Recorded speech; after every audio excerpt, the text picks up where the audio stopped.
আসসালামু আলাইকুম। তারপরে ব্যায়াম শেষ করে গোসল করে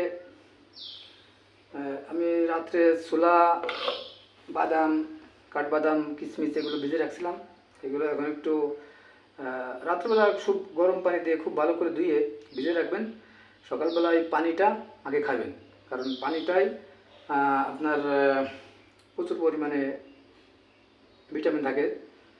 বিসমিল্লাহ।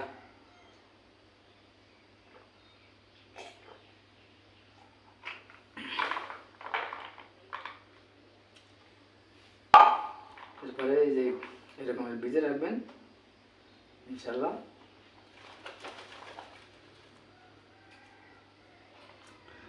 আজকে আমাদের ওই বছরের নতুন বছর, তো ইংরেজি নববর্ষের ছুটি আজকে সারা মালয়েশিয়ায়। বিসমিল্লাহ। তো আজকে আপনাদের ছুটি ছিল বিদায় মন চাইলে যে ভিডিও করে আপনাদের জানাই দিই, দেখাই দিই। আর আমার সামর্থ্য আছে এই যে মুরগির ডিম একটা। এখন যে সময় যা পাই, অনেক সময় হাঁসের ডিম খাই, অনেক সময় মুরগির ডিম খাই। তা আপনারা এই ব্যায়ামটা করবেন প্রতিদিন সকালবেলা একটু সকাল ঘুম থেকে উঠবেন। উঠে আপনার বাইরের কাজকাম শেষ করে এরপরে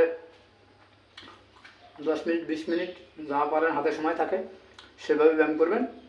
ব্যায়াম করার পরে আপনার এই খাবার নামাজ ব্যায়াম করে আপনার গোসল করলেন, গোসল করে নামাজ কালাম পড়ে আপনি এই খাবারটা খান। ফজরের 4 রাকাত নামাজ পড়ে খাবারটা খাইয়ে আপনি কাজে বেরোয় যান রিজিকের উদ্দেশ্যে। আপনার সারাদিনের ক্লান্ত থাকবে না এবং রিজিকে উপর আল্লাহ বরকত দেবে। আর আপনারা সারাদিন কাজ করে এসে বিকেলবেলা কেউ করবেন না, চেষ্টা করবেন সকালবেলা করার জন্য। কারণ সকালবেলা আপনি ঘুমায় থাকলে মাসেলগুলো নর্মাল হয়ে পড়ে, ঠিক মতো কাজ করে না। সকালবেলা যদি আপনি এরকম করেন আপনার রক্ত সচল হবে, সব দিক দিয়ে আপনার শরীর ভালো থাকবে। আর সারাদিন কাজ করে এসে আপনি ক্লান্ত শরীর নিয়ে ওইভাবে যদি আপনি ব্যায়াম করেন, আর বিকেলবেলা তো এইগুলো খাওয়া সম্ভব না।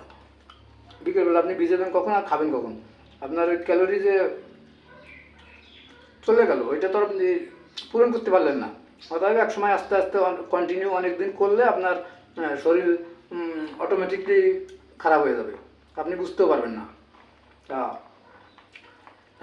ভালো থাকবেন, সুস্থ থাকবেন। আসসালামু আলাইকুম।